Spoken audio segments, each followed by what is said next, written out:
Para saudara dan saudari yang Tuhan cintai, selamat pagi dan selamat bertemu lagi dalam Renungan Harian edisi hari Kamis tanggal 3 September 2020.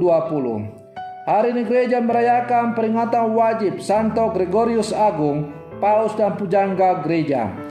Mengawali hari yang baru ini, kita hendak mendengar dan merenungkan sabda Tuhan. Marilah sebelum kita mendengar dan merenungkan sabda Tuhan, kita berdoa. Dalam nama Bapa dan Putra dan Roh Kudus. Amin. Allah Bapa kami yang Maha Rahim, dengan penuh belas dan cinta kasih, Kau jaga dan Kau bimbing umat-Mu. Buatlah para pemimpin umat-Mu bersemangat dan bijaksana berkat teladan dan doa Paus Gregorius Agung. Semoga kemajuan umat-Mu selalu menggembirakan para gembala. Bersabdalah ya Tuhan, kami siap untuk mendengarkan. Semoga teladan hidup Paus Gregorius Agung selalu menjiwai seluruh kehidupan kami. Terpujilah Engkau Bapa, Putra dan Roh Kudus, kini dan sepanjang segala masa. Amin.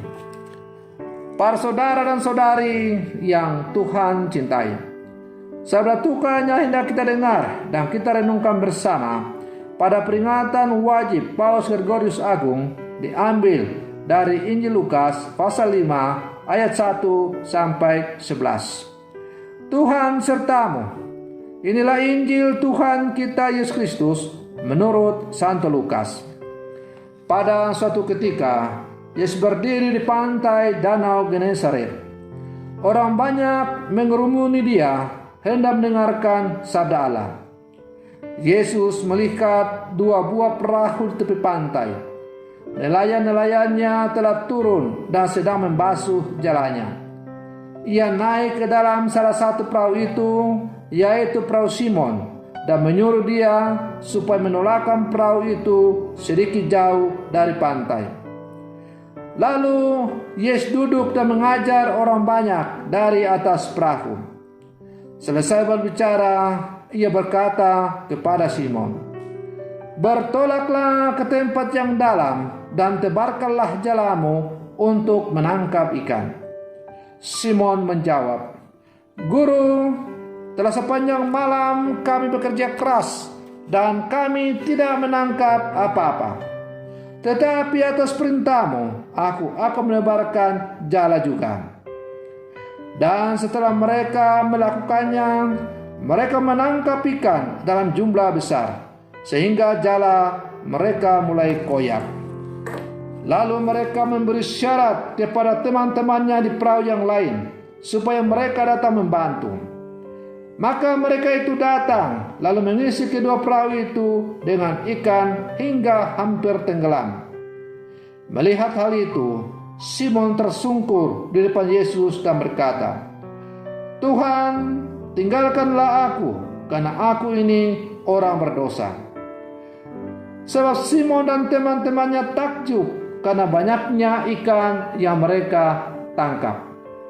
Demikian juga Yakobus dan Yohanes, anak-anak Zebedeus, yang menjadi teman Simon.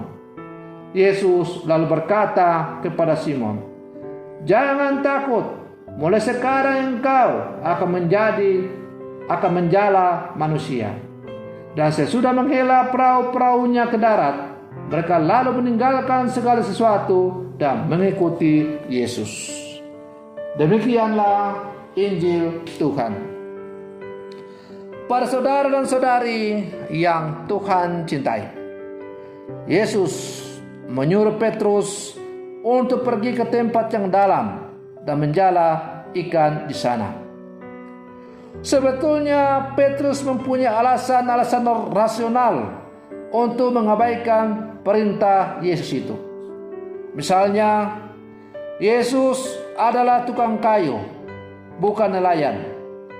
Bagaimana mereka sebagai nelayan harus mentaati atau menuruti nasihat dari tukang kayu dalam hal menangkap ikan? Apakah seorang tukang kayu bisa menangkap ikan atau menguasai seluk-beluk dunia nelayan? Sepanjang malam itu mereka tidak mendapat ikan. padahal malam adalah waktu yang terbaik untuk menangkap ikan. Tetapi sekarang Yesus menyuruh mereka menjala ikan pada pagi atau siang hari. Ini sesuatu yang aneh, luar biasa. Tempat yang dalam bukanlah tempat yang baik untuk menjala ikan, kecuali mereka yang mempunyai jala yang sangat besar atau lebar. Yang jelas, jala jenis ini pada zaman mereka itu pasti belum ada. Maka perintah Yesus ini kalau direnungkan dalam kacamata rasional, dalam konteks dunia nelayan pada waktu itu, sungguh-sungguh sesuatu yang aneh. Tetapi keanehan itu adalah sebuah awal panggilan yang luar biasa. Hal yang luar biasa itu adalah sekalipun ia mempunyai alasan rasional tersebut, ia tetap mentaati perintah itu. Menarik untuk merenungkan bagaimana seorang nelayan yang berpuluh-puluh tahun memiliki pengalaman yang luar biasa harus tunduk dan taat pada perintah anak tukang kayu. Para saudara dan saudari yang Tuhan cintai, ketaatan Petrus kepada perintah Yesus lalu menghasilkan hal yang luar biasa. Mereka akhirnya menangkap ikan yang begitu banyak. Bahkan perahu-perahu mereka hampir tenggelam karena tidak bisa memuat ikan yang mereka tangkap untuk menangkap ikan dalam jumlah yang besar yang mereka tangkap.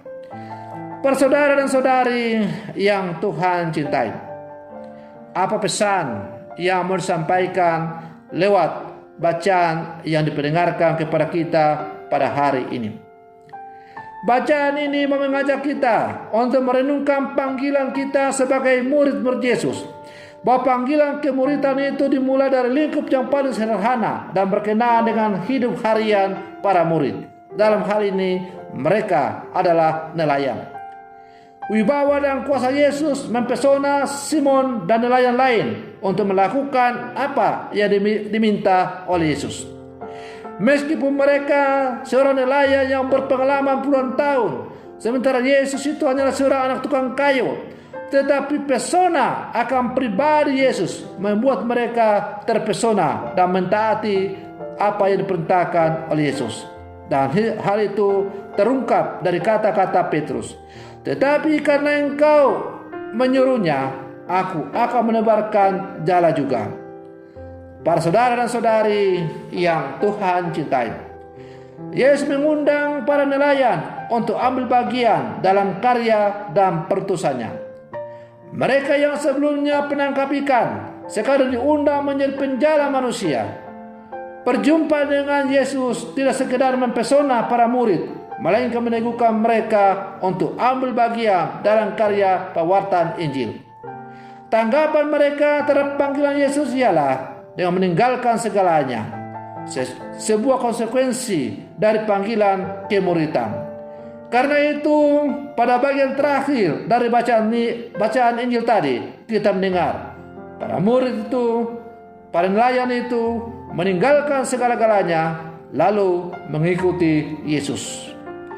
Memang dipanggil menjadi Yesus berarti, dipanggil mengikuti Yesus berarti kita harus meninggalkan cara hidup yang lama dan mengenakan cara hidup yang baru sebagaimana telah ditunjukkan oleh Yesus kepada kita. Para saudara dan saudari yang Tuhan cintai, dalam banyak cara Yesus mengundang setiap orang untuk ambil bagian dalam perutusannya. Semua orang termasuk kita yang hidup bersama sekarang, apapun tugas dan panggilan kita sebagai nelayan, petani, pegawai, guru, bapak ibu rumah tangga, apapun tugas dan panggilan kita, karya kita dipanggil untuk menjadi murid-murid Yesus. Lewat tugas dan hidup kita sehari-hari, Allah memanggil kita untuk bertolak ke tempat yang dalam. Artinya, pergi ke tempat yang dalam untuk merenungkan arti dan makna panggilan Tuhan kepada kita. Dari tempat yang dalam itu, kita akan mampu untuk melihat betapa banyaknya umat Allah yang membutuhkan karya pelayanan kita sebagai orang-orang dan murid-murid Yesus di zaman sekarang. Coba lihat sekeliling kita, ada begitu anak jalanan, orang miskin, orang terpinggirkan yang membutuhkan karya pelayanan kita. Sanggupkah kita membawa sesama kita yang membutuhkan pertolongan kita itu untuk menikmati kemurahan dan rahmat dari Allah? Para saudara dan saudari yang Tuhan cintai, kita adalah murid-murid Yesus yang hidup di zaman sekarang. Yesus mengajak kita untuk menebarkan jala kesaksian hidup kita dalam kehidupan kita sehari-hari, supaya kita bisa menangkap banyak orang untuk kembali menikmati rahmat dan penyelamatan dari Allah. Semoga permenungan saya ini untuk mengawali hari yang baru ini dan pada peringatan Paus Gregorius Agung, penjaga iman gereja, semakin menyadarkan kita akan tugas dan panggilan kita sebagai orang-orang Katolik, bahwa siapapun kita dipanggil untuk selalu mewartakan iman, kesaksian dalam seluruh kehidupan kita. Semoga karya pelayanan kita, kesaksian kita semakin menghantar banyak orang untuk menikmati rahmat penyelamatan dari Allah. Semoga demikian. Selamat pagi. Tuhan Yesus memberkati.